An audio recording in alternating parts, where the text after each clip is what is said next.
Sorry!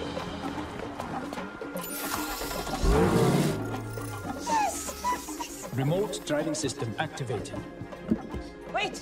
Which side of the road is it? For God's sake, just drive. Okay, calm down.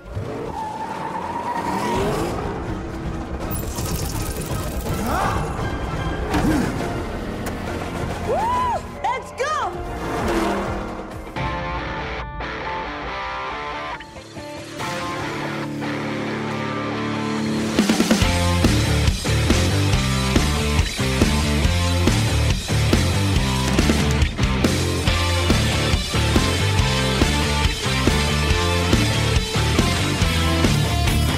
Quiet on the set! This is Michael Faulkner, and it is showtime at the February 13th, 2018 edition of the Weekly Podioplex. Brought to you on the Chronicrypt Network. Starting with the box office report, it took 3 new releases to knock down Jumanji. The top 12 this week performed admirably, coming in 7th all-time, behind a few fellow Valentine's movies, SpongeBob, the Lego Movie, and the Lego Batman movie. Because nothing says love like Legos, baby. The countdown begins with number 10 and Den of Thieves, down 2 from 8. At number 9 is The Shape of Water, holding steady from last week. At 8 is The Post, down 3 from 5th. In 7th is Winchester, down 4 from 3rd, and capping the bottom 5 is Maze Runner: The Death Cure, dropping 4 from 2nd.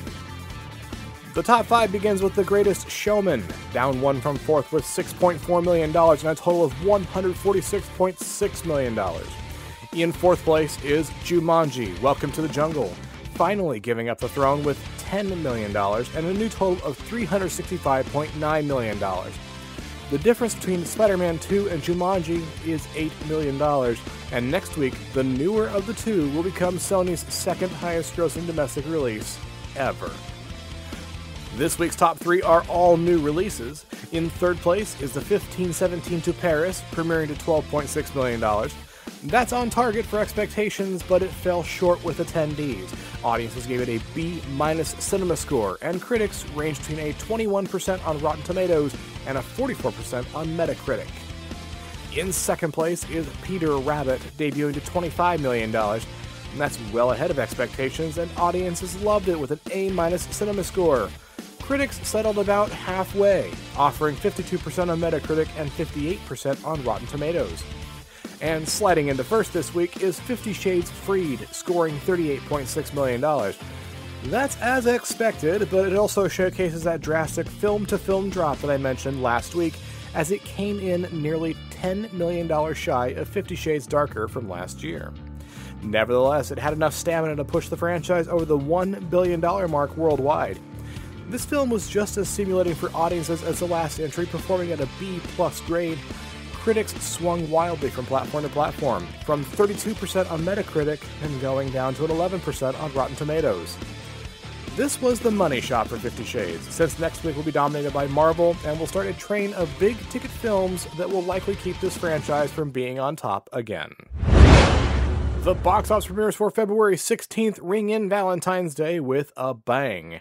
This week's headliner is Black Panther, the 6th film in Phase 3 of the Marvel Cinematic Universe, starring Chadwick Boseman, Michael B. Jordan, and Lupita Nyong'o.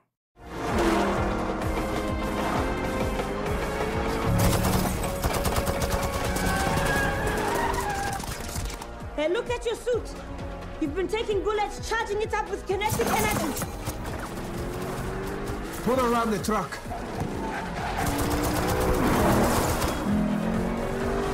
Ready, go!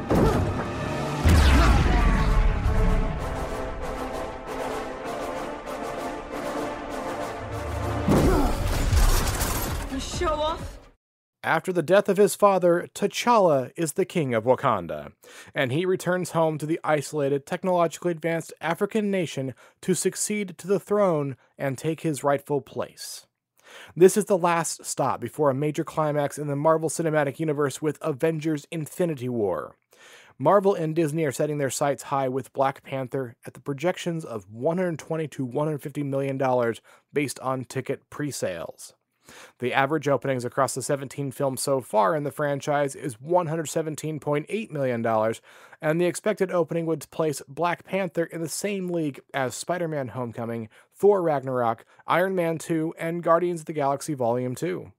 Only Iron Man 3, Captain America Civil War, and both of the Avengers films are top that bracket. I may be just a little bit excited for this film. Black Panther is rated PG-13. Now, there are some other titles coming to theaters this week. The next one is Early Man, an animated adventure comedy starring Tom Hiddleston, Maisie Williams, and Eddie Redmayne. A rabbit!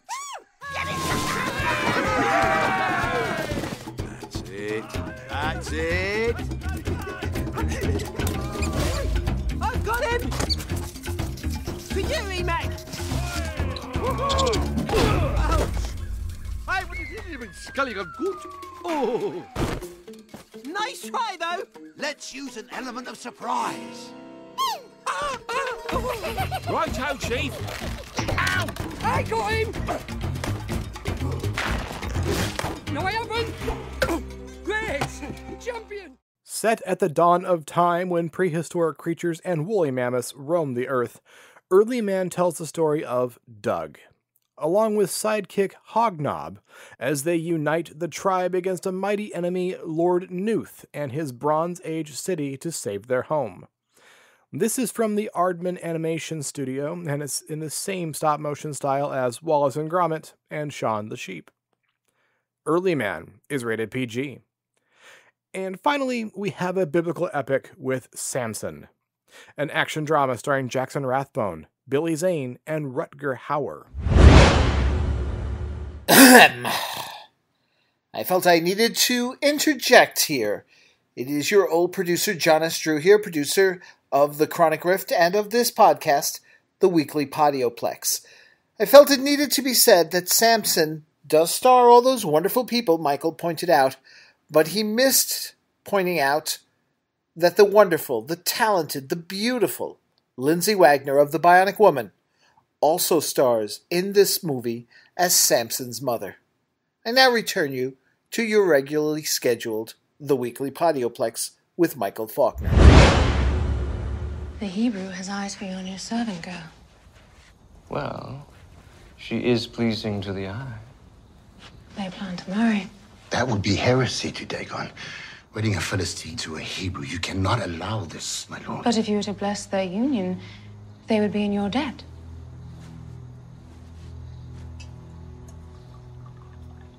How do you mean?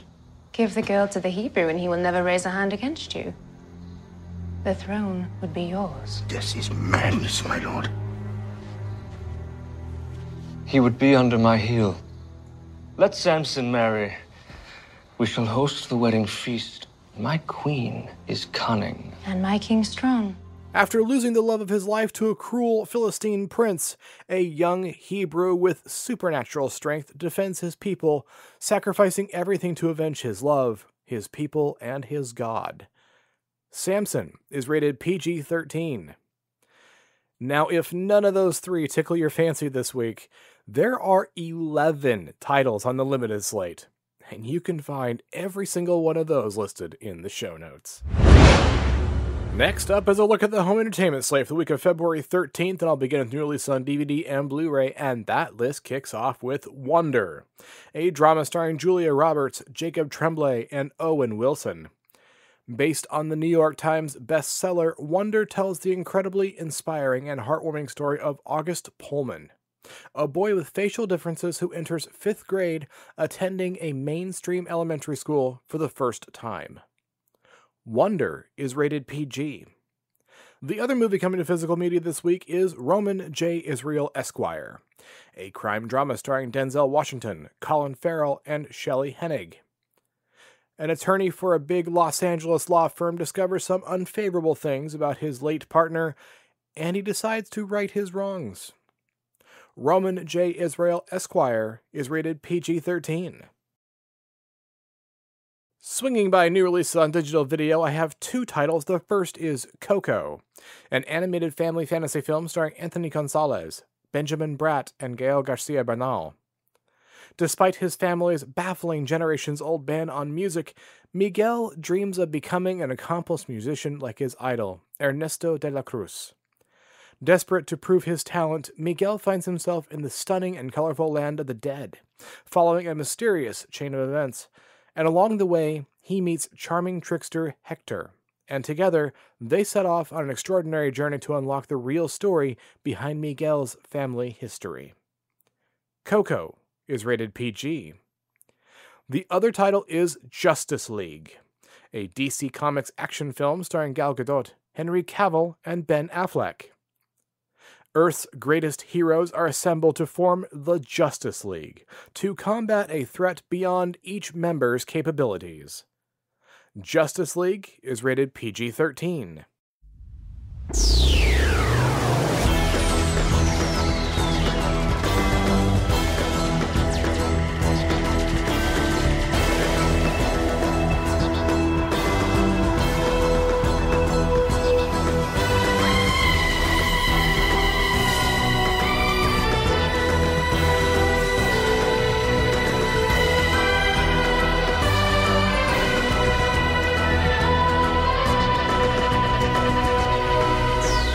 Moving right along to TV on DVD and Blu-ray, we start things there with Doctor Who, the Peter Capaldi years, spanning 2014 to 2017 and starring Peter Capaldi, Pearl Mackie, and Jenna Coleman.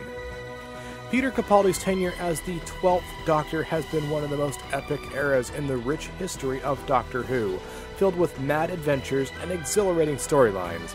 And now, in the midst of his curtain call, all of his episodes have been collected in a beautiful lay-flat package, along with hours and hours of bonus features, over 3 of which are new to disc.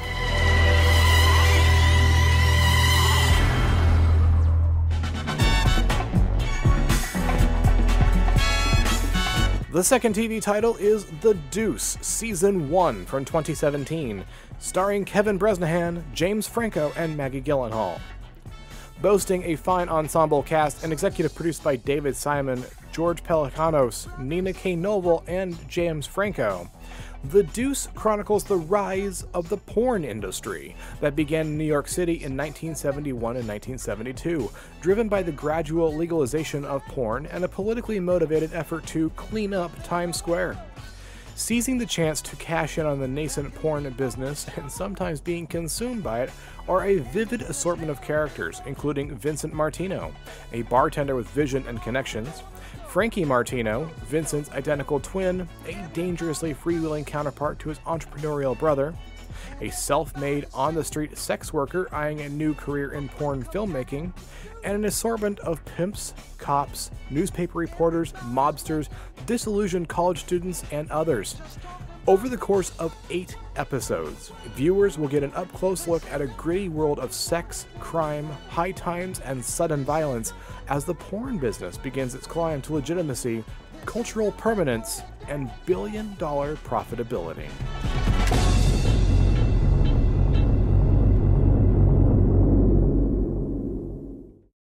The third TV title this week is The Lazarus Man, the complete series from 1996, starring Robert Urich, Ivan Bruch, and Marcus Gilbert. Robert Urich stars as the Lazarus Man in this unique Western mystery thriller about a man's quest for vengeance and his own identity. The stranger who had come to be called Lazarus digs his way out of the grave Halloween night during the close of the Civil War. Nursed back to health, his memory remains shattered with fragments and visions of a past filled with menace like the Derby Hat Man, and promise like the dark-haired woman who pledges her devotion. And so the Lazarus Man rides alone, in search of his own dark past. This week also sees re-releases for the 2 recent Batman 66 animated features in one box, as well as some classic titles including Adam 12 Season 1, Dragnet Season 1, The Kids in the Hall, Quincy M.E. Season 1, and Three's Company. Wrapping up the home entertainment slate with Blu-rays in the past, I bring you Night of the Living Dead, the epic George Romero horror film from 1968 starring Dwayne Jones, Judith O'Dea, and Carl Hardman. A disparate group of individuals takes refuge in an abandoned house when corpses begin to leave the graveyard in search of fresh human bodies to devour. Hey, zombies gotta eat. Night of the Living Dead is not rated. After a brief break for a bout of shameless podcast cross-promotion, the Weekly Podioplex will return. Are you having trouble keeping up with the ebbs and flows of modern geekery? Is the real world holding you back from knowing what is happening in the geeky world? To answer these and other personal problems brought in by your friends, gaming group, and loved ones, Geek Radio Daily presents daily informational sessions brought to you by the wonderful Billy Flynn, the Flynnstress, and podcasting's Rich Sigfred. They contain such helpful segments as history, geek birthdays, box office results, the latest in DVD and Blu-ray, video game and comic releases. Why, they also have a Sweekly show hosted by the wonderful Billy Flynn and the Flynnstress, which includes interviews and commentary. And to make sure you are informed, Geek Radio Daily also provides you with your daily dose of geek news to make sure you know more than that jerk know-it-all Steve. Visit us at geekradiodaily.com. That's right, Geek Radio Daily. All the geek without the weight. Now available in fine Corinthian leather.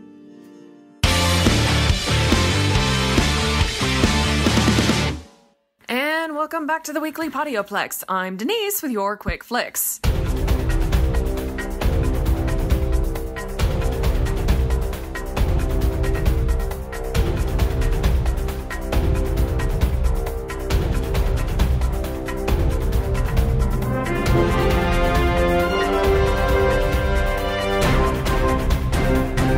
Alright guys, if I seem like I'm rushing through this one, it's because it's seriously uncomfortable information for me to pass along for reasons, but it's important to know the full scope of what's actually going on in Hollywood as far as the Weinstein scandal is going. So, first up, Kill Bill stunt coordinator breaks his silence on Uma Thurman's crash. If you haven't heard, Uma Thurman has a lot to say about the director of the Kill Bill franchise, and now the stunt coordinator is breaking his silence. Coordinator Keith Adams told The Hollywood Reporter that he and his entire department were kept off the set the day Thurman was allegedly pressured by director Quentin Tarantino to drive a rat-trap convertible down a curved, sandy Mexican road at 40 miles an hour, resulting in a crash that gave her a concussion, damaged her knees, and could have caused more serious injuries. No stunts of any kind were scheduled for the day of Miss Thurman's accident, he said in an email to THR. All of the stunt department was put on hold and no one from the stunt department was called to set. At no point was I notified or consulted about Miss Thurman driving her car on a camera that day. Had I been involved, he continued, I would have insisted not only on putting a professional driver behind the wheel, but also ensuring that the car itself was roadworthy and safe. Adams did not say whether he thought his department was intentionally held at bay to facilitate having an actor perform driving maneuvers. It was not immediately clear who prepared the call sheet that day and who decided to let the stunt department go for the day. Quentin Tarantino told Deadline that none of us ever considered it a stunt. It was just driving. The circumstances of this event were negligent to the point of criminality, Uma Thurman said in an Instagram post on Monday. I do not believe through malicious intent. However, after the crash came a cover-up which she does write has malicious intent, and went on to name 3 production executives, of which one of them was Harvey Weinstein. Performers union SAG-AFTRA said in a statement that the quote-unquote driving sounds like a stunt and would likely be a safety violation. The new statement from the stunt coordinator underscores Uma Thurman's description of the 1973 Carmen Ghia as a profound hazard. That was a death box, she told Maureen Dowd for a New York Times story published on February 3rd. Thurman explained to the writer that the seat wasn't screwed down properly and that she'd been told the vintage convertible had been converted from a stick shift to an automatic. Non-stunt picture cars are generally towed on flatbed process trailers while being filmed, making it easier to rig lights and cameras and allowing an actor to give the illusion of driving without actually driving. In addition, video of the crash indicates that the then 30-year-old ragtop was without roll bars, shoulder belts, or head restraints. It's a nasty video if you guys go pull it up online and watch it. The whole thing is just a mess. It doesn't seem like Uma Thurman blames Tarantino, just Harvey Weinstein, as if we needed another excuse not to like the guy.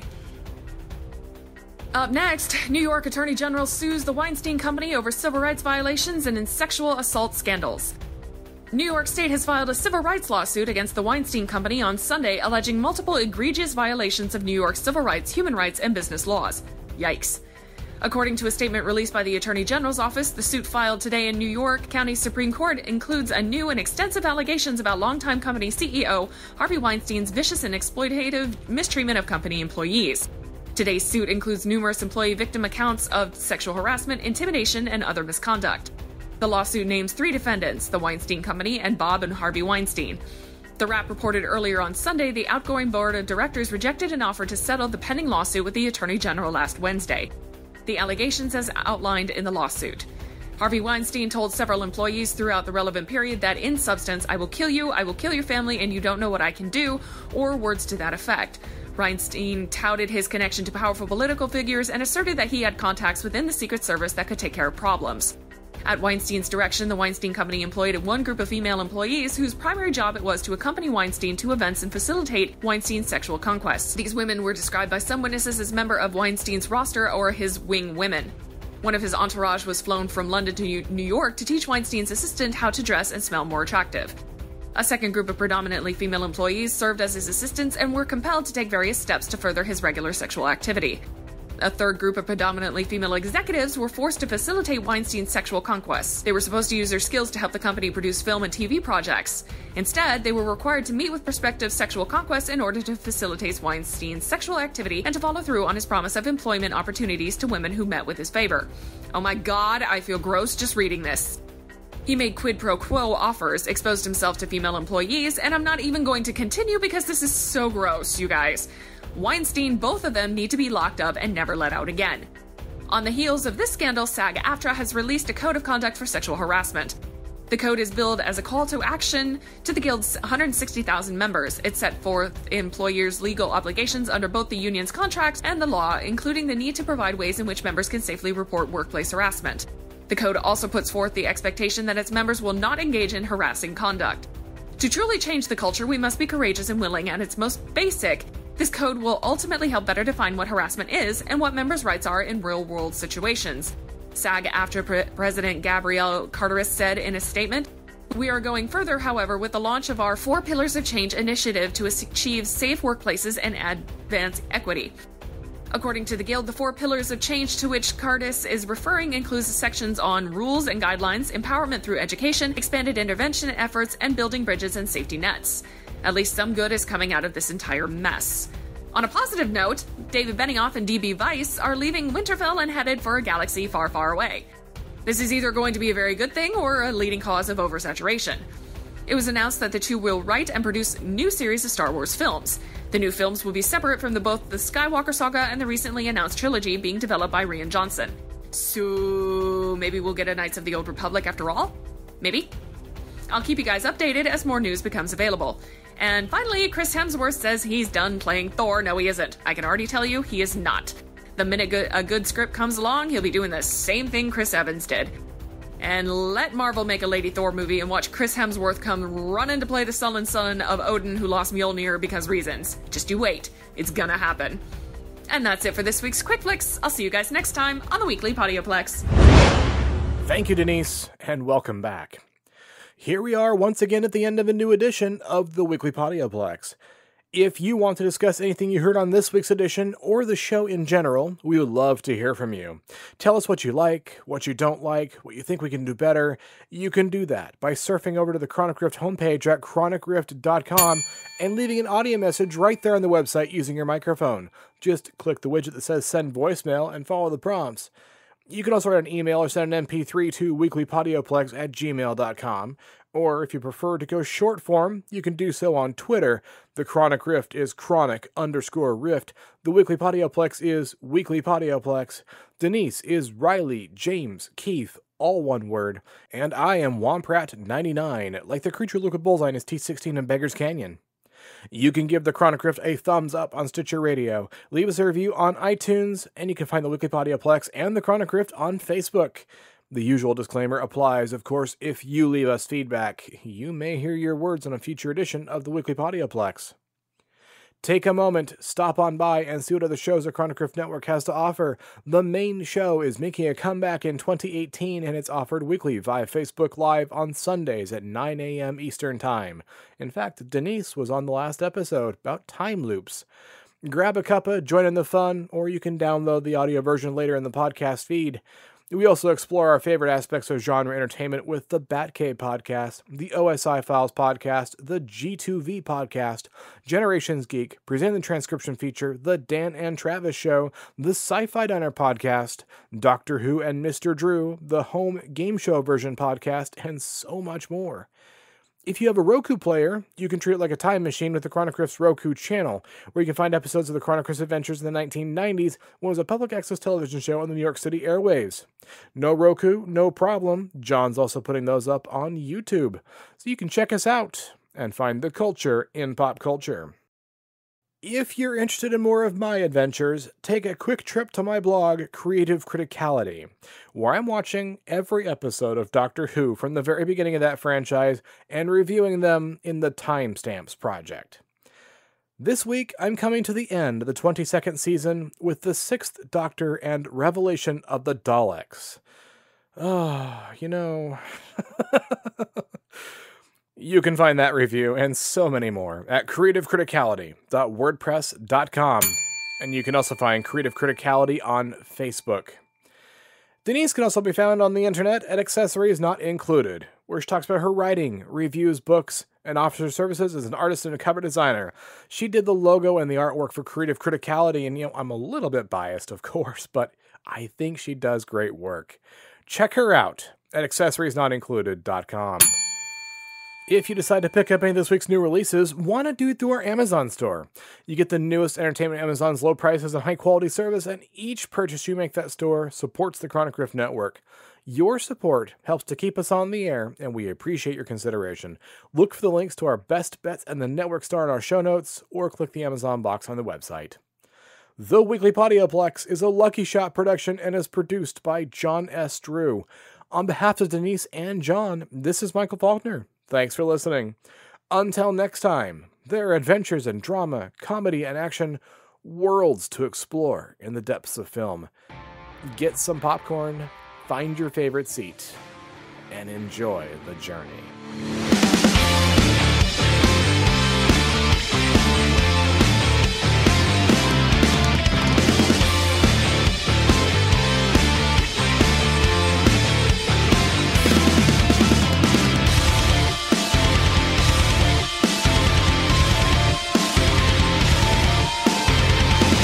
That's a wrap!